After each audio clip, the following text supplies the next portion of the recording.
బరువు తగ్గించడంలో ఏ విధంగా సహాయపడుతుందో ఇప్పుడు తెలుసుకుందాం.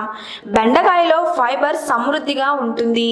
బెండకాయలో folate, thiamine, vitamin C, vitamin A, vitamin B, vitamin K, రాగి, కాల్షియం, పొటాషియం, ఇనుము, మెగ్నీషియం, మ్యాంగనీస్, జింక్ మరియు భాస్వరం వంటివి ఎక్కువగా ఉంటాయి.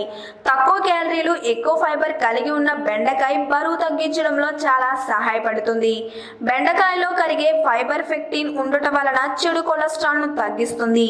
అలాగే శరీరంలో కొలెస్ట్రాల్ ని తగ్గించడానికి సహాయపడి ఎథెరోస్క్లెరోసిస్ రాకుండా నిరోధిస్తుంది. బెండకాయలో ఉండే యూగోనోల్ అనే ఫైబర్ జీర్ణక్రియ మరియు రక్త ప్రవాహంలో చక్కెర శోషణ నెమ్మదిగా జరిగేలా సహాయపడుతుంది.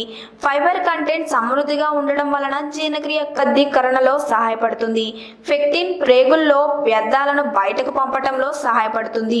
బెండకాయను రెగ్యులర్ గా వాడితే మలబద్ధకం సమస్య నుండి బయటపడవచ్చు. బెండకాయలో విటమిన్ సి సమృద్ధిగా ఉండడం వలన రోగ నిరోధక శక్తి పెంచడంలో సహాయపడుతుంది. బెండకాయలో ఐరన్ మరియు ఫోలేట్, విటమిన్ కే వంటి పోషకాలు సమృద్ధిగా ఉండడం రక్తహీనత సమస్య నుండి రక్షిస్తుంది. ఈ వీడియో కనుక మీకు నచ్చినట్లయితే లైక్ చేయండి, షేర్ చేయండి. మరిన్ని లేటెస్ట్ అప్డేట్స్ కోసం మా ఛానల్ ని సబ్స్క్రైబ్ చేయండి.